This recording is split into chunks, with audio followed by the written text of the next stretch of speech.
samakera gelila lolokende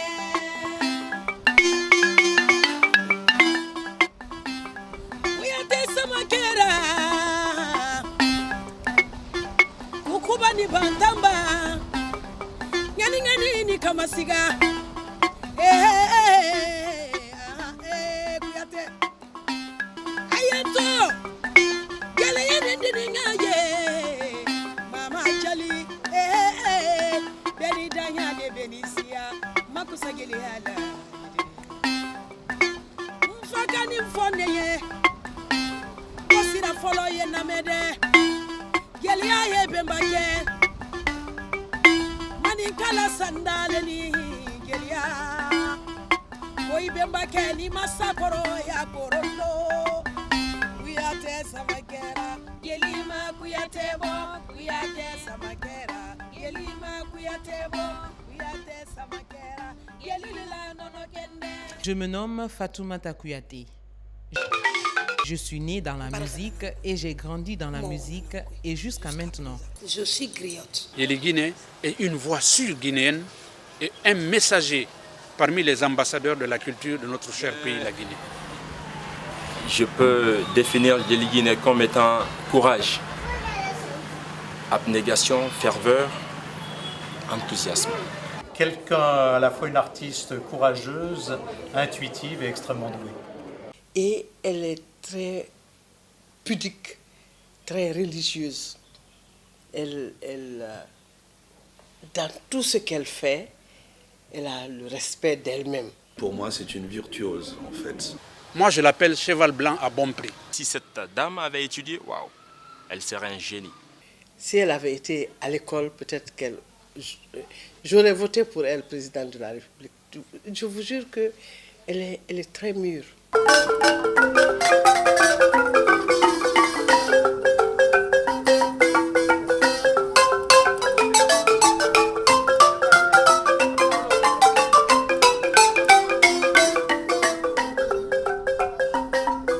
Kouyaté, origine d'une noblesse griotte. La beauté du lait, c'est bien la crème. Les Kouyatés sont cette partie la plus noble, la plus haute parmi les griots. Il est beau d'attendre une belle voix, mais il est encore meilleur d'être écouté par autrui. Le balafon qu'elle pratique avec les instruments traditionnels, le balafon, instrument traditionnel, dont la portée de maîtrise était Assoumaworo Kanté, grand chef dans le jadis. Et dans la tradition du secret entre les Kouyatés et l'épervier, c'est bien le fait que le balafon étant un instrument très mystérieux, absent le roi Assoumaworo, voilà c'est que Kouyaté est venu prendre le balafon pour faire la mélodie ancienne. Assoumaworo Kanté, sensible à ces notes, a dit tiens, mieux vaut être chanté, mieux vaut être victime d'éloges que de faire des éloges. Voilà, depuis lors, Assoumaworo Kanté a prêté serment de respecter les Kouyatés et de leur affecter la tradition.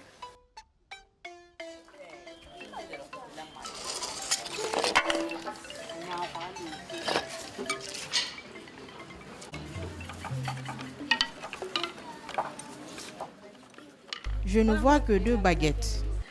J'ai sorti les 3 et elles sont là.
Le nom Djeli Guinée, c'est Tanti Taïbou qui m'a surnommé ainsi. Sinon, je m'appelle Fatoumata Kouyaté.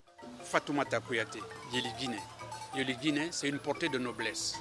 Traduit du soussou en français, Dame Griotte. C'est Taïbou Diallo qui m'a donné ce nom. J'ai donc décidé et résolu de faire mon travail avec tout le sérieux parce que je n'ai pas étudié.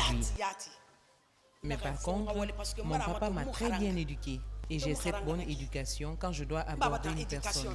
Je le fais avec courtoisie et humilité. J'ai pratiqué cette dame d'il y a près de 25 ans. Né d'un père du nom de Ousmane, qui, décédé très tôt, a laissé l'éducation à Famoro Kouyaté, qui fut l'un des plus grands bassistes légendaires qui a participé au groupe Bala et ses baladins. Et lors de mon jeune âge à l'école, j'ai trouvé cette Fatoumata, à moins de 10 ans, déjà, sa seule politique, c'était de prendre la baguette et tâtonner sur le balafon du grand-père. La parole ne finit jamais d'où et elle ne remplit jamais où elle va. Prendre la parole, c'est faire preuve d'une grande intelligence dans sa manipulation. Nous sommes griots, mais les griots que nous ne sommes pas des personnes oublieuses ou des personnes qui oublient si vite. Mais je l'ai dit au début, j'ai commencé à jouer le balafon auprès de mon père. C'est lui qui m'a appris.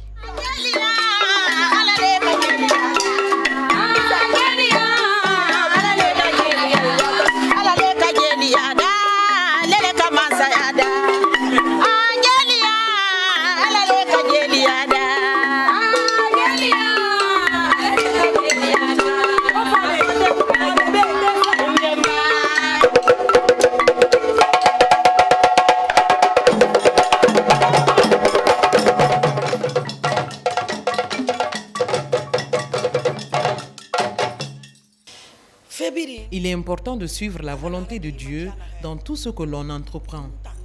En tout cas, moi, c'est ce que je pense. Je cours et cherche par-ci et par-là à sortir du trou, mais je le fais avec intelligence. Ce qui est sûr, j'ai mon métier et je le maîtrise. Je suis sûre que tout ira pour le mieux par la grâce de Dieu. C'est juste une question de temps pour sortir de l'ornière, car j'ai foi en Dieu. Je connais Fatoumata Kouyaté. Je l'ai connue à tous ses débuts. Et elle est venue ici avec Taïbou Diallo, feu Taïbou Diallo, paix à son âme, qui était sa protectrice. Et Taïbou nous l'a présentée, elle était juste chanteuse. Et on l'a voulu l'introduire au théâtre, parce que Taïbou, en fait, faisait du théâtre. On l'a introduit au théâtre, vous savez, c'est d'ailleurs complémentaire. Quand on dit théâtre, il y a la danse, il y a la musique, il y a tout ça. Donc, elle est restée dans le groupe du théâtre et elle a évolué là. Elle était avec les gens du Théâtre National. Et puis, petit à petit, ce qu'elle faisait m'intéressait parce que je trouvais qu'en fait, avoir une femme en Guinée qui était multi-instrumentiste et qui avait la capacité donc de jouer de plusieurs instruments de notre pays était quelque chose de fascinant. Et donc je me suis dit, ce serait bien de travailler avec elle.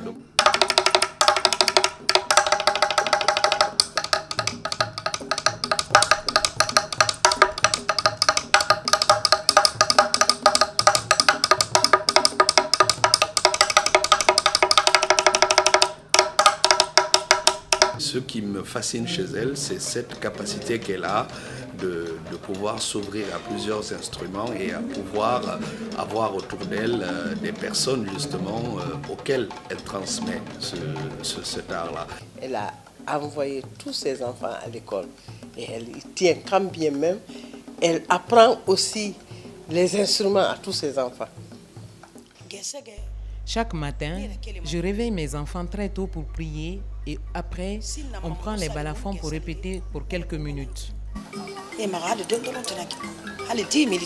Puis, on arrête pour qu'ils prennent leur bain et s'habiller pour aller à l'école. Au retour, ils mangent et se couchent pour se reposer.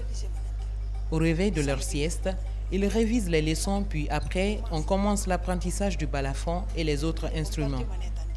Je ne blague pas avec eux, je les bombarde avec le travail et en même temps je les éduque.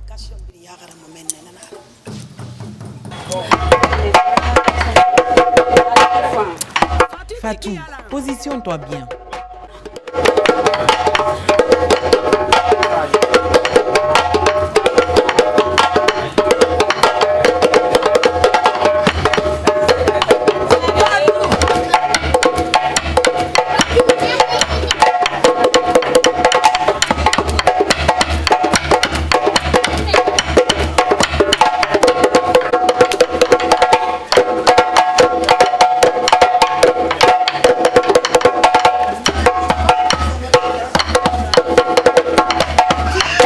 Ça n'a pas été facile quand même, mais j'ai essayé de gérer les deux.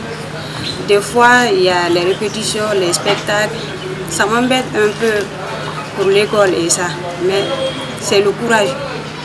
C'est vraiment pour moi une femme au sens artistique complète, c'est-à-dire qu'à la fois elle est dans le travail de la création, mais aussi elle est dans le travail de la transmission. C'est-à-dire qu'elle ne se contente pas de jouer, elle joue, mais elle transmet aussi son savoir et ça c'est très bien. Et puis, c'est ma grande sœur Guelguiné qui m'a donné le courage pour m'aventurer dans ce travail. Après le décès de notre père, nous avons commencé à animer les cérémonies de mariage, etc. Je jouais dans le groupe de Jean-Paul Minmono. Entre-temps, ma sœur était dans un autre groupe appelé les Amazones de Guinée. Un jour, elle me dit qu'elle va créer son groupe qui sera constitué de sa famille, jeune sœur et ses enfants.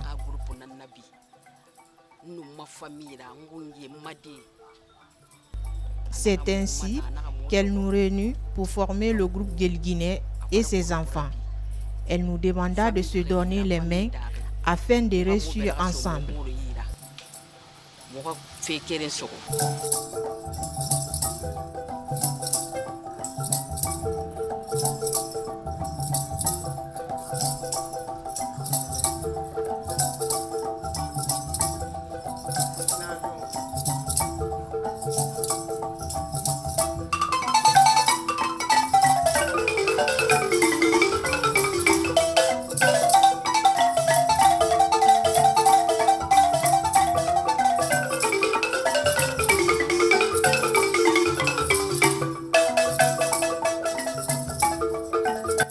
Finalement, elle a créé le groupe Guelguiné et ses enfants. Ils font le balafon, ils font le bolon, ils font le tam-tam, ils font tout et puis ils dansent.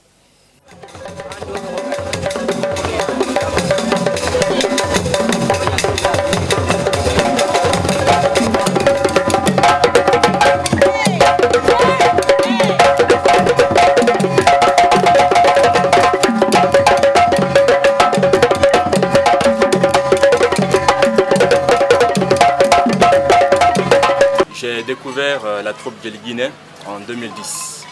Voilà, et c'est là par le canal de notre regretté père, Souleymane Koli. Voilà, très souvent j'étais son assistant dans ses créations. C'était au Musée National, à Saner-Valia. Mais depuis que je l'ai vu là, ça m'a vraiment attiré. Elle est très battante et je suis sûr qu'elle peut hisser très haut le drapeau guinéen partout à travers le monde entier, puisqu'elle maîtrise et elle a l'amour de son travail. Aujourd'hui, si elle a traversé tous les continents du monde, je ne suis pas surpris qu'elle a un groupe traditionnel de jeunes filles en pratique. Elle joue le tam-tam, elle joue le djembé, elle joue le dundou, elle joue le balafon. Maintenant, elle s'intéresse à la kora pour avoir une maîtrise de 100%.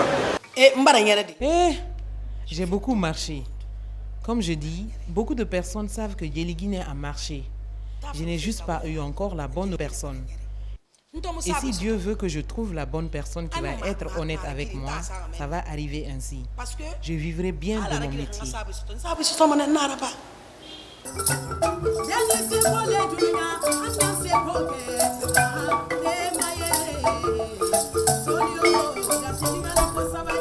Nadia,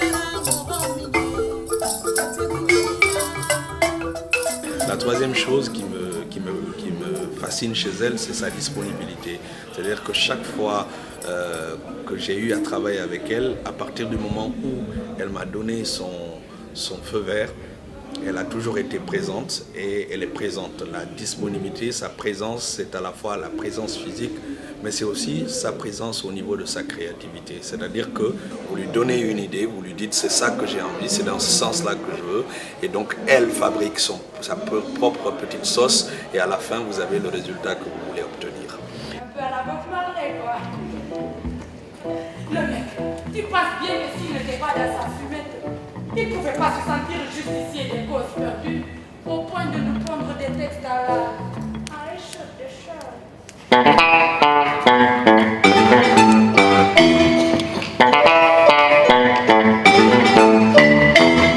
J'ai beaucoup d'affection pour elle. D'abord parce qu'elle imprime un dynamisme formidable. Et d'autre part, on se connaît bien, ça fait quand même de nombreuses années que je suis son travail et qu'elle est régulièrement présente, que ce soit sur la scène du centre culturel ou à l'extérieur. Et j'avoue qu'elle, dans cette vie des griots qu'elle représente, elle amène une touche de modernité parce qu'elle a également beaucoup d'humour. Et c'est la raison pour laquelle que c'est sans doute l'une des artistes que j'apprécie beaucoup depuis mon arrivée comme directeur du centre culturel.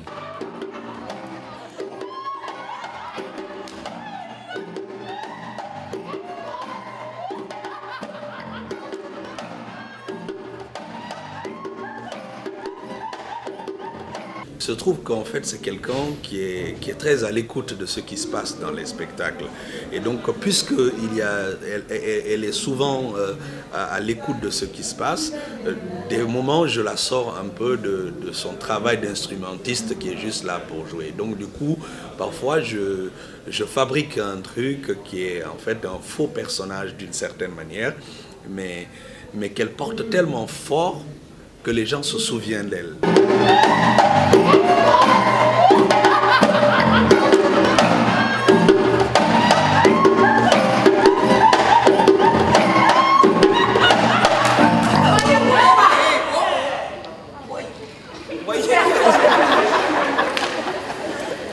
J'ai dit, on ne bouge pas.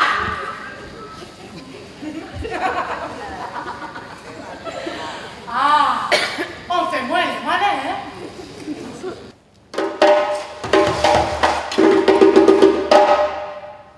Dans ce blé, la gonzesse, ça bouffe de la fumée à cuisine, ça fabrique des mômes à la queue leu et ça ferme sa gueule, ça. Ça n'est pas moi. Dans ce blé, la gonzesse, ça chiale son sexe mutilé, ça se marie au cousin de la tante, de l'oncle, du père, de la mère. Ça reste moche ou joli, ça se démonte à coups de triques ou de ceinture. Après toutes ces violences, peu importe, en tout cas, ça boucle son plaque merde. Ça n'est pas du tout moi. Dans ce bled à la con, la gonzesse, la bonne gonzesse, ça demande tout au mari. Ça devient moderne quand il s'agit de rival, traditionnel quand on pose des potes. Ça l'ouvre quand son mec ziote le popotin d'une nénette dans la rue. Ça la ferme quand il faut partager les frais de vacances ou de scolarité des enfants. Ça! Elle était à jouer sur scène avec son djembé et ses autres instruments. C'est à la fin simplement, elle devait juste se lever pour faire un petit moment où elle aidait la femme enceinte à accoucher. Mais les gens se souvenaient de ce moment-là. C'est un moment qui dure 10 secondes, mais tout le monde s'en souvient. Dans Danse avec le diable, elle a juste à répondre à la fille à un moment donné quand elle parle pour dire des choses comme Namu et tout ça. Mais là, encore une fois, les gens se souviennent de... Donc, elle est entière, en fait, dans ce qu'elle fait. Et elle le fait, puisqu'elle le fait avec le cœur et dans l'entièreté, les gens s'en souviennent. La tantille Guinée, elle est où?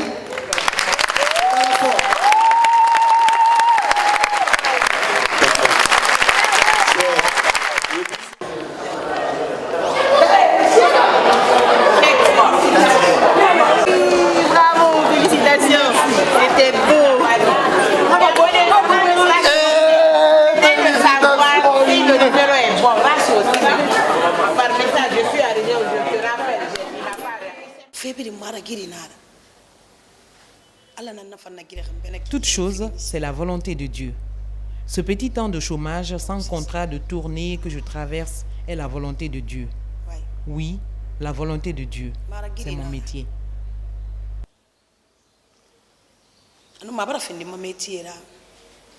Vous savez, parfois jouer sur scène, c'est pas uniquement parler, c'est pas uniquement lire un texte et l'apprendre par cœur et pouvoir le retravailler.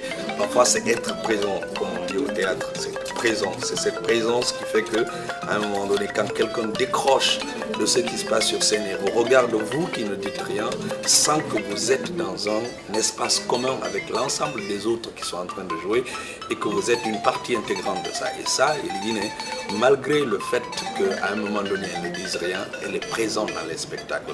Elle a sa place, pas uniquement dans le sens du travail qu'elle fait comme instrumentiste, mais au-delà du jeu qu'elle fait avec son djembé ou avec son balafon. Et autre chose que j'admire à Yelkine, c'est sa dignité. C'est une femme brave. Quand je la connaissais, son mari était malade. Mais Yelkine est une femme brave et digne.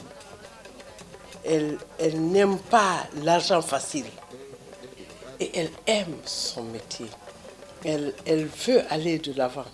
Elle a un très grand courage pour finalement entreprendre l'apprentissage de la lecture maintenant. Et je peux en témoigner parce que je la vois régulièrement attablée à la Brasserie des Arts, non pas pour prendre un verre, mais pour compulser le livre, le syllabaire. Et régulièrement, je la vois en train d'apprendre à lire. Elle n'a pas été à l'école, mais vous lui donnez un texte en français, vous le lui apprenez un jour, 2 jours, le 3e jour, elle vous le sort comme si elle est universitaire. C'est comme ça qu'elle a intégré.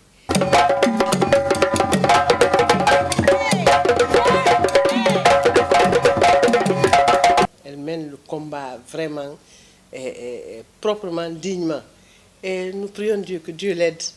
Que Dieu l'aide à avoir de bons contrats, qu'il l'aide à chose, que Dieu l'aide à ne pas avoir des managers voraces qui l'exploitent beaucoup plus qu'ils ne l'aident.